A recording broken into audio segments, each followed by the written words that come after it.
ওই তুই ঘুমিয়ে ঘুমিয়ে হাসছিস কেন? ওট ওট, যাবো তো।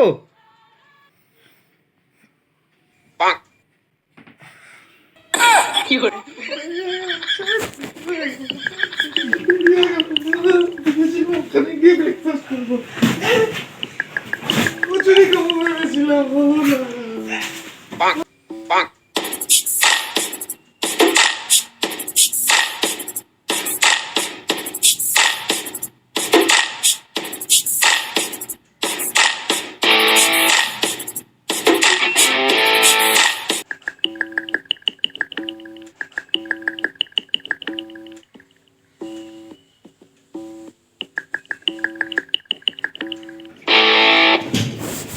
আরে আপনাদের তো বলেই হলো না কেন আমরা আজকে রেডিটা হচ্ছি।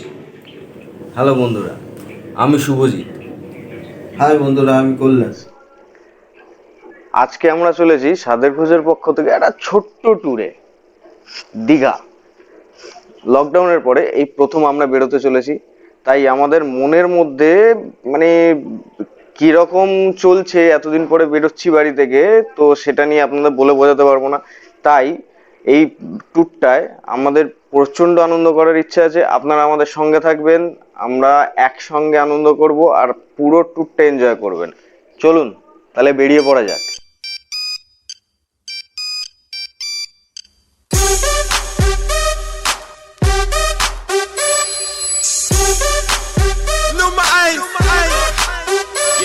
Hau drauf, wenn das Gespräch zu stressig ist. Ich tanz nicht mit dir, weil du hässlich bist und fett. Neben dir hätte ich keinen Platz im Bett. Ich brauch ein Model, das mich stundenlang am Sack rumleckt. Vergiss deinen Mann, verlass die Party mit mir. Ich bin cool, ich wasch deinen Rücken, komm baden mit mir. Nummer 1. Yeah. Nummer 1. Yeah. Nummer 1. Yeah. Nummer 1. Yeah. Nummer 1. Yeah. Nummer 1. Yeah. Nummer 1. Yeah. Nummer 1. Yeah. Nummer 1.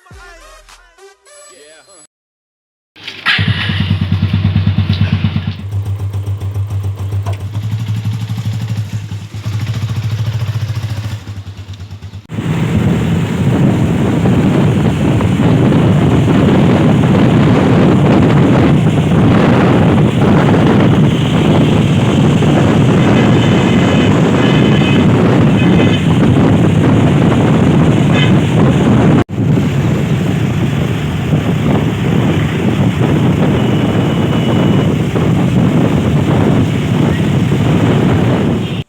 বন্ধুরা, এখন আমরা যে জায়গাটা দিয়ে cross করছি সেই জায়গাটার নাম হচ্ছে রবীন্দ্র সরোবর লেক, বা আমরা অনেকে বলে থাকি হার্ট অফ সাউথ কলকাতা। তো দীঘা থেকে ফেরার কিছুদিন পরে একদিন ভোরবেলা গেছিলাম, তো সেই সময় কুয়াশা পড়া অবস্থায় হার্ট অফ কলকাতাকে দেখতে কেমন লাগে তার একটা ছোট্ট দৃশ্য আপনাদের সাথে শেয়ার করছি। আশা করি ভালোই লাগবে।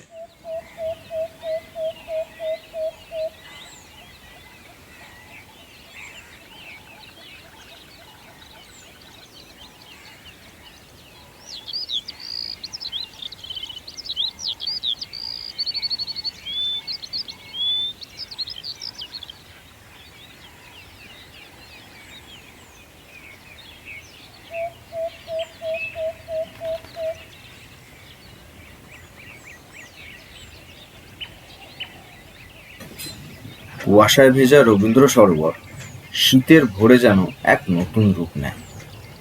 বিভিন্ন নানা প্রজাতির নতুন নতুন পাখি এই সময় রবীন্দ্র সরোবরে আসে। যারা আশেপাশে থাকেন তারা তো জানেন, আর যারা একটু দূরে থাকেন তারাও চাইলে একটা গোটা দিন কাটিয়ে যেতে পারে। রবীন্দ্র সরোবর পেরিয়ে আমরা সোজা এবার দ্বিতীয় হুগলি সেতুর দিকে রওনা হচ্ছি।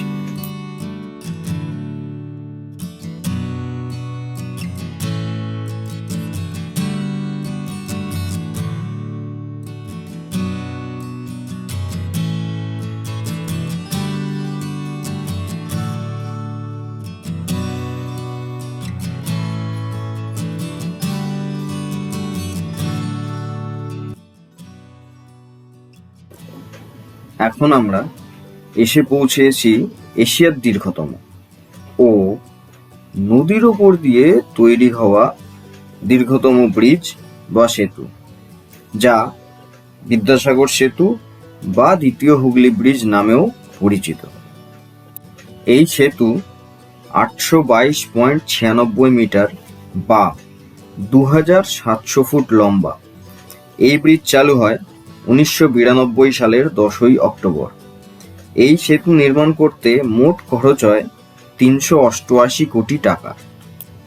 1943 সালে নির্মিত রবীন্দ্র সেতু বা যাকে আমরা হাওড়া ব্রিজ নামেও চিনি, এর 12 কিলোমিটার দক্ষিণে অবস্থিত এই সেতুর নামকরণ হয় 19 শতকের বাঙালি শিক্ষাবিদ ও সমাজ সংস্কারক পণ্ডিত ঈশ্বরচন্দ্র বিদ্যাসাগরের নামানুসারে।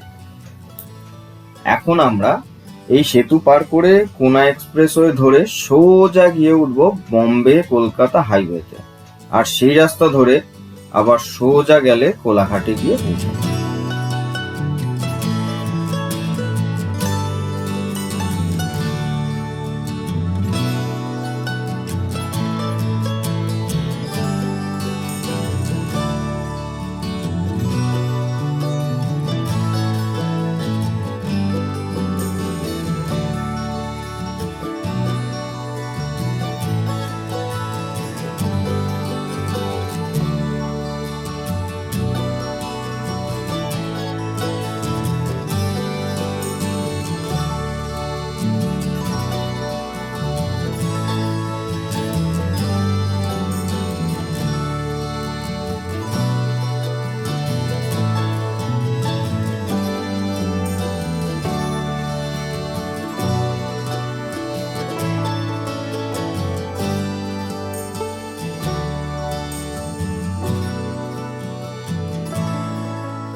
এখন আমরা কোলাঘাট ব্রিজের ওপর উঠে পড়েছি। এই ব্রিজের কিন্তু আরো একটি নাম আছে, শরৎ সেতু নামেও এই ব্রিজ পরিচিত। এই ব্রিজই একমাত্র যা সাউথ ইন্ডিয়ার সঙ্গে পশ্চিমবঙ্গের যোগাযোগ সাধন করে, আর এই ব্রিজ রূপনারায়ণ নদীর উপর অবস্থিত। ওয়েস্ট বেঙ্গল ডিস্ট্রিক্টের তমলুক সাব ডিভিশনের আন্ডারে কোলাঘাট অবস্থিত। এবার চলুন তাহলে ব্রিজ থেকে নেমে গিয়ে যেখানে রেস্টুরেন্ট রয়েছে সেখানে গিয়ে একটু চা খেয়ে গাটা একটু গরম করে নাড়িয়ে নিই।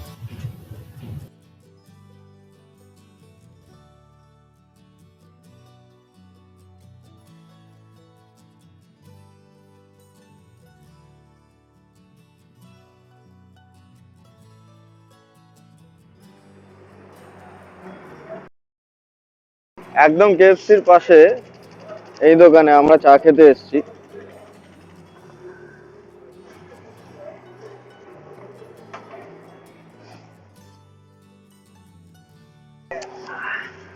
ভীষণ টেস্টি চা। কোলাঘাটে এলে অবশ্যই আপনারা এই দোকানের চা ট্রাই করবেন, ভীষণ ভালো লাগলো। চা খেয়ে আবার রওনা হলাম আমরা দীঘার উদ্দেশ্যে।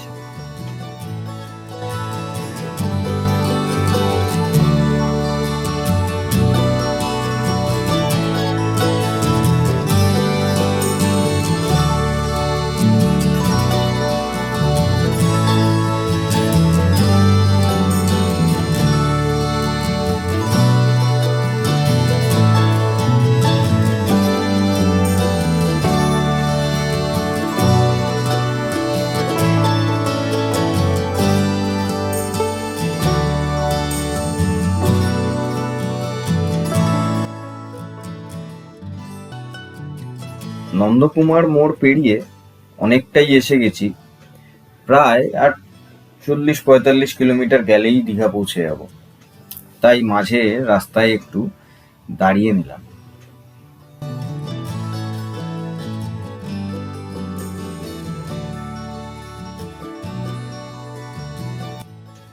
রাস্তার দুধারে সারি সারি এরকম লম্বা লম্বা গাছ, এগুলোই যেন পরিচয় দেয় যে আমরা দীঘার অনেকটাই কাছাকাছি পৌঁছে গেছি।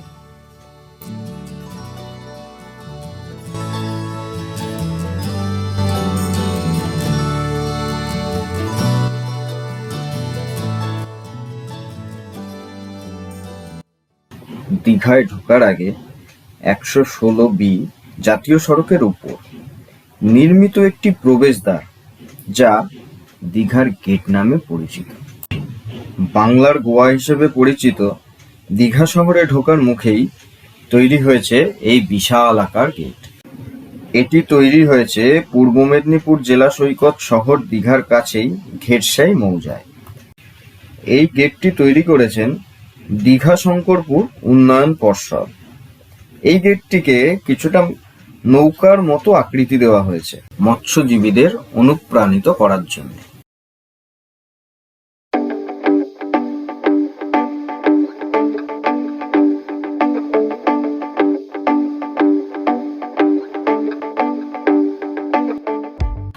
দীঘার গেট পেরিয়ে দীঘায় তো আমরা ঢুকেই পড়েছি।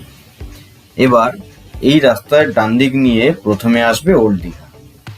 ওল্ড দীঘা পেরিয়ে নিউ দীঘার দিকে যেতে বাঁদিকে পড়বে মিউজিয়াম, ডান দিকে পড়বে রেল স্টেশন। আমরা কিন্তু আজকে নিউ দীঘায় গিয়ে উঠব।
অ্যাট লাস্ট আমরা দীঘা এসে পৌঁছলাম। দীঘা নয়, আমরা নিউ দীঘা এসে পৌঁছেছি। আমরা নিউ দীঘা মোড়ে দাঁড়িয়ে আছি। এই ডান দিকেই বাজার দেখতে পাচ্ছেন। আমরা এখন সবার আগে একটা ঠিকঠাক হোটেল খুঁজবো, তারপরে আপনাদের সাথে আবার দেখা করছি।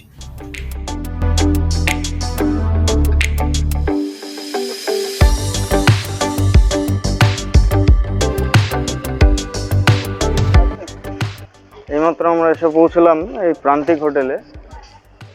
আর 5টা হোটেল দেখার পরে এটা দেখলাম, কারণ এখানে পার্কিংয়ের সুবিধাটা রয়েছে, তাই আর রিজনেবল প্রাইসেও এই হোটেলটা পাওয়া যায়। দুটোর সুবিধাই রয়েছে, তাই আপনারা এলেও এখানে বুকিং করতে পারেন। চলুন এবার রুমে যাওয়া যাক।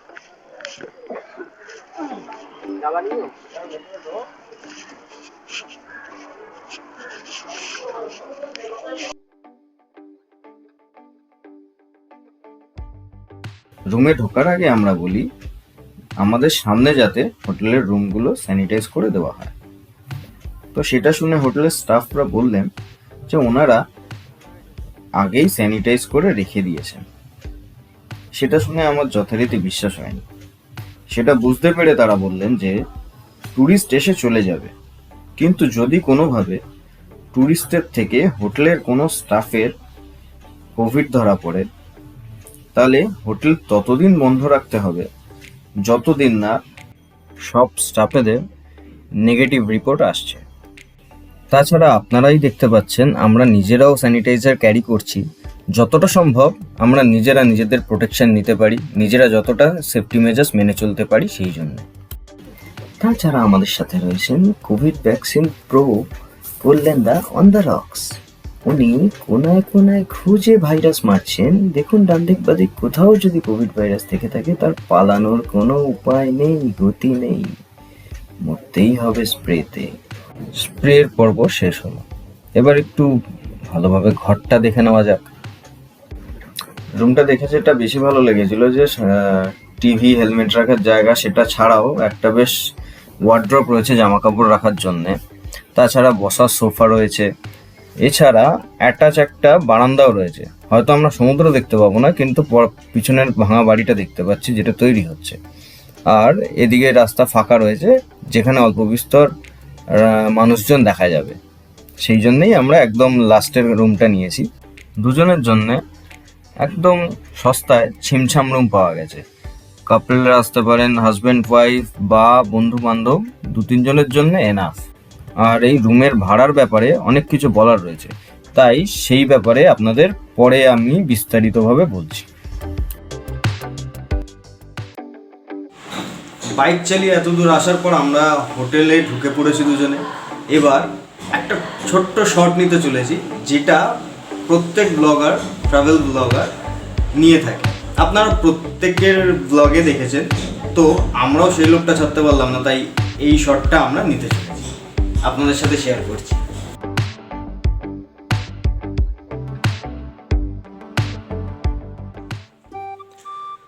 রুমটা দেখলেন, রুমের পেছনে একটা ছোট্ট বারান্দা দেখলেন, বারান্দার পেছনে আরও একটা নতুন বিল্ডিং তৈরি হচ্ছে, সেটাও দেখলেন। আর সামনে রাস্তাও দেখলেন। তো রাস্তার উপরেই এই হোটেলটা। তো দেখে কি বোঝা গেল, যারা রিজনেবলে খুঁজছেন 400, 500, 700, 800 এর মধ্যে যারা খুঁজছেন, বা 1000 এর মধ্যে যারা খুঁজছেন, তাদের জন্য ঠিকঠাক। যারা আরেকটু দামি খুঁজছেন, তাদের জন্যে নিউ দীঘার একদম যে রাস্তাটা, সেখানেও দেখলাম বেশ অনেকগুলো নতুন নতুন ভালো ভালো হোটেল হয়েছে। তো তারা সেগুলোতেও ট্রাই করতে পারেন। আর মোস্টলি এখন অনেকেই অনলাইন বুকিং করে আসেন, কিন্তু আমরা একটু রিজনেবলে যাতে আপনাদের দেখাতে পারি কীরকম রুম হয়, সেই জন্যে আমরা নিজেরা গিয়ে খুঁজে ওখানে বুকিং করেছি। ঠিক আছে, এবার যেটা বলার জন্য আজকের এই ভিডিওটা করা। আপনারা সকলেই জানেন যে দীঘায় বাসে, ট্রেনে, গাড়িতে যাতে করেই আপনি যান, পৌঁছানোর পরে দালালদের হাত ধরেই প্রথমে হোটেলে ঢোকা হয়। তো যারা অনেকবার গেছেন তারা দালাল ছাড়াও যান, আর যারা নতুন যাচ্ছেন, প্রথমবার যাচ্ছেন, তারা দালালের হাত ধরেই প্রথমে হোটেলে তারা নিয়ে যায়। এবার ওখানে যারা দালালের সাথে গিয়ে হোটেল বুক করছেন, তাদেরকে এই বিষয়ে কিছু বলার নেই। যারা অনলাইনে বুকিং করে আসছেন, তাদেরও এই বিষয়ে কিছু বলার নেই। বলার হচ্ছে যারা হয়তো 1-2বার গেছেন, গিয়ে চিনে গেছেন কম বেশি, নিজেরাই গিয়ে বুক করতে চাইছেন, তাদের উদ্দেশ্যে বলা, ওখানে দালালরা যে কাজটা এখন করছে সেটা একটা সিক্রেট জানা গেছে।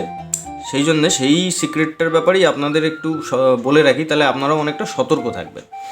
তো তারা কি করছে, আমরা যারা নিজেরা গিয়ে হোটেল বুক করছি, গিয়ে আপনি রিসেপশনে কথা বলছেন। এবার অনেক সময় কী হয়, আপনি যখন হোটেলে ঢুকছেন তখন পিছন থেকে কোনো এক দালাল রিসেপশনে যে বসে আছে তাকে গিয়ে মুখটা দেখিয়ে দিল। এবার তাতে কি হয়, আপনি নর্মালি উইদাউট দালাল যদি যান তাহলে একরকম রেট হয়, আর যদি দালাল নিয়ে যান তাহলে অবশ্যই একরকম রেট হবে। এবার আপনি কিন্তু দালাল ছাড়া গেছেন, কিন্তু কোনো দালাল যদি পিছন থেকে গিয়ে সেই রিসেপশনে যে বসে আছে তাকে মুখটা দেখিয়ে দেয়, তাহলে সেই রিসেপশনের লোক ভাবে যে আপনি হয়তো ওই দালালের সাথেই গেছেন, কিন্তু অ্যাকচুয়ালি আপনি যাননি। কিন্তু ওদের সিস্টেম ওটাই। তো যে কারণে কিছু কিছু দালাল আছে যারা এখন এই স্কিমটা করছে বলতে পারেন, বা মানুষকে ঠকানোর একটা চেষ্টা করছে, যে যখনই কেউ যাচ্ছে তাদের পেছন থেকে হয়তো গিয়ে ওরকম মুখটা দেখিয়ে দিচ্ছে, তখন যে রুমটা হয়তো আপনি 400, 500, 700 পেতেন, সেটাই হয়ে যাচ্ছে 1000, 1200 এরকম। কারণ তাদের যে কমিশনটা আছে 200, 300, 400 যে কমিশনটাই তাদের আছে, সেই কমিশনটা তাদেরকে দিতে হয়। আর যখনই দিতে হবে তখন ওই রুমের ভাড়াটা আপনার ওই কমিশনটাকে যোগ করে তারপরে হোটেলের লোক আপনাকে বলবে। তো যারা নিজেরা বুক করতে যাচ্ছেন তারা কিন্তু যখনই যাবেন সতর্কভাবে দেখবেন যে যাতে আপনার সাথে কেউ ঢুকছে কিনা। যদিও বা ঢোকে তাতে প্রবলেম কিছু নেই, আপনি গিয়ে হোটেলে গিয়ে বলে দিলেন যে আমি কিন্তু দালাল নিয়ে আসিনি, আমি নিজে এসেছি, আমি কোনো দালালের সাথে আসিনি। তখন হোটেলের যে ম্যানেজার থাকবে সে আপনাকে দালাল ছাড়া যে রেটটা সেটা বলতে পারবে। ঠিক আছে, এটাই হচ্ছে মেন বলার বিষয়। এই সিক্রেটটা জানা গেছে যে দালালরা পিছন থেকে গিয়ে এরকম তাদেরকে মুখটা দেখিয়ে দেয়, তাতেই তারা দামটা ওখানে তাদের কমিশনটা ঢুকিয়ে তারপরে আপনাকে রেটটা বলে। তো যখনই যাবেন মনে করে, একদম মনে করে বলবেন যে আমি কোনো দালালের সাথে আসিনি। তখনই একমাত্র হোটেল কর্তৃপক্ষ আপনাকে একদম যে রেটটা তারা দিতে পারবে সেই রেটটাই দেবে। হ্যাঁ, আর মনে রাখবেন 400 থেকে 4000 যারাই এরকম নিজেরা গিয়ে বুক করতে চাইবেন তাদের প্রত্যেকেই ক্ষেত্রেই কিন্তু দালালরা একইভাবে কাজ করে। তো নিজেরা একটু সতর্ক থাকবেন। আর হোটেলে গিয়ে নর্মালি আপনি বলেই যদি দেন যে আমি দালাল ছাড়া এসেছি, তাহলে কোনো প্রবলেমই নেই। আর যারা দালালদের সঙ্গে যাচ্ছেন তাদেরকে কিছু বলার প্রয়োজনই নেই, তারা তো অবশ্যই দালালের সাহায্য নিয়েই হোটেল বুক করছেন। সো এই সিক্রেটটা বলার জন্য আজকে এই ভিডিওটা করা। তো আমাকে অবশ্যই কিন্তু আপনারা কমেন্ট করে জানাবেন যে আমার এই ভিডিও দেখে আপনারা কতটা বেনিফিটেড হন। ফ্রেশ হয়ে এখন আমরা চলেছি লাঞ্চের জন্যে। অলরেডি 2টো বেজে গেছে, সেই জন্যে আগে লাঞ্চ করে নিই, তারপর সি বিচের দিকে যাব। লকডাউনের পরে এসে বেশ ভালোই লাগছে, আর প্রত্যেকের কম বেশি মুখে মাস্কও রয়েছে, তো ভালো লাগছে এসে। মানে একটা বেশ অন্যরকম একটা বেশ মানে বাঁধন ছাড়া ফিলিংস এসছে।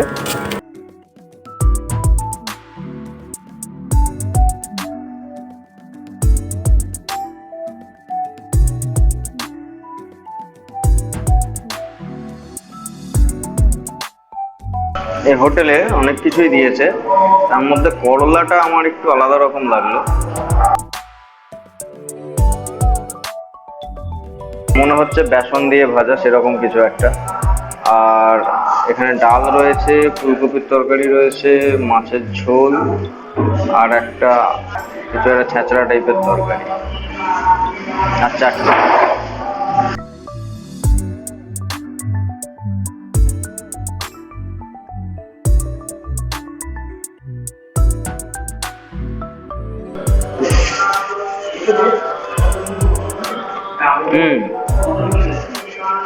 একদম অন্যরকম, বেসন দিয়ে করলা ভাজা, একটা নতুনত্ব আইটেম খেলাম।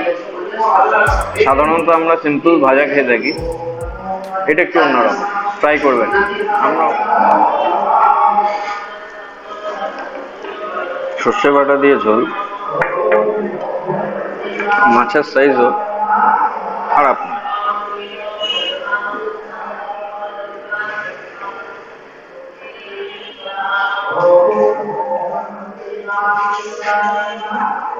বল, পেট পুজো হয়ে গেছে, এবার আমরা যাচ্ছি সি বিচের দিকে।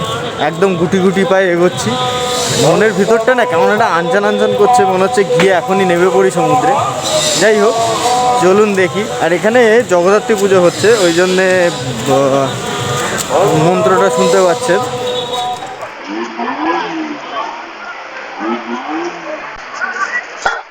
এসে গেছি আমরা সি বিচে। মানে আমার এখন সিরিয়াসলি নামতে ইচ্ছা করছে রীতিমতো, আপনাদের বলে বোঝাতে পারবো না যে মনের ভেতরটা কেমন হচ্ছে। যাই হোক, অনেক আফটার লকডাউন এই এসেছি এখানে এতদিন পরে, একটা আলাদাই ফিল হচ্ছে।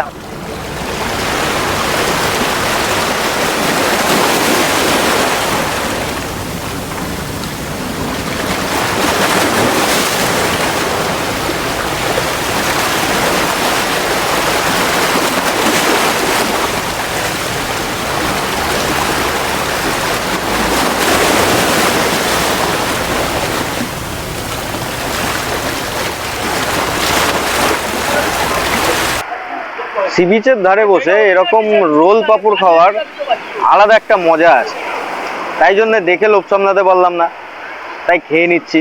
কিছু ছোট ছোট জিনিস হয় যেগুলো করলে ভালো লাগে, সেরকম এটা একটা আমার ভালো লাগলো, তাই আমি করলাম আর আপনাদের সাথে শেয়ার করলাম।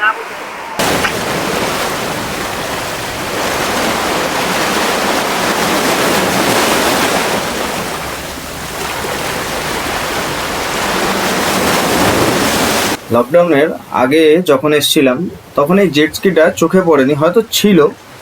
তো এই জেট স্কি 500 টাকা নেয় আপ অ্যান্ড ডাউন 4 কিলোমিটার। আর এই যে স্পিড বোট, এইটাও আপনার আপ অ্যান্ড ডাউন 4 কিলোমিটার কি পার হেড 150 টাকা করে, কিন্তু 8 জন হলে তবেই এরা ছাড়ে, গ্রুপে গেলে বেটার। উইকেন্ডে দীঘাতে এসে এরকম ওয়াটার স্পোর্টস করলে এমনি আপনার মনটা চাঙ্গা হয়ে উঠবে। এখন জেট স্কি, প্যারাসেলিং আর স্পিড বোট এই তিনটেই এখন দেখা যাচ্ছে। প্যারাসেলিংটা কেউ করছে না তাই দেখাতে পারলাম না, কিন্তু সেটাও এখানে হয়।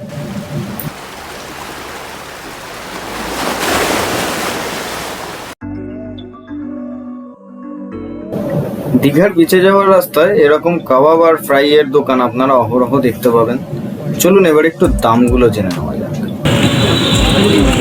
এই কাবাবের দাম কত আছে? 50 আছে, 40 আছে, আর চিংড়ি চিংড়ি 60 আছে, 70 আছে, 50 আছে, 40 আছে, পিস? 50 টাকা প্লেট, 40 টাকা পিস, আচ্ছা এটা 60 টাকা পিস, এটা 70 টাকা স্টিক। আচ্ছা।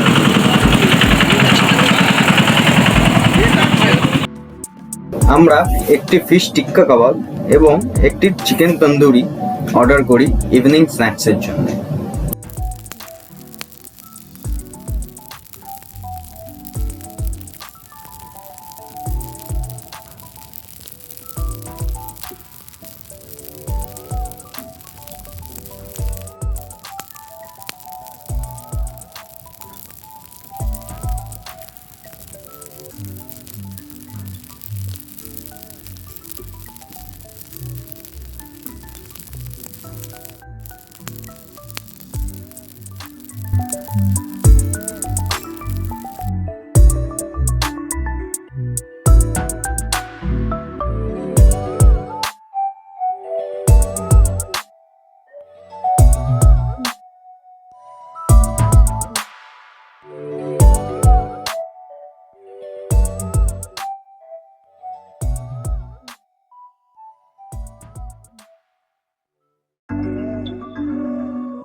অলরেডি খেলে শুভদ্বীপে চলে আসবেন শুভদ্বীপে।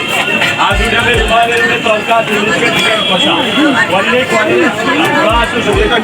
আগে টেস্ট করে চার্জ করে খাবেন, কোয়ালিটি ভালো না লাগলে ছুড়ে ফেলে চলে, পয়সা লাগবে না, ফ্রিতে খাও, পুরো গ্যারান্টি ছিল দাদা ভাই।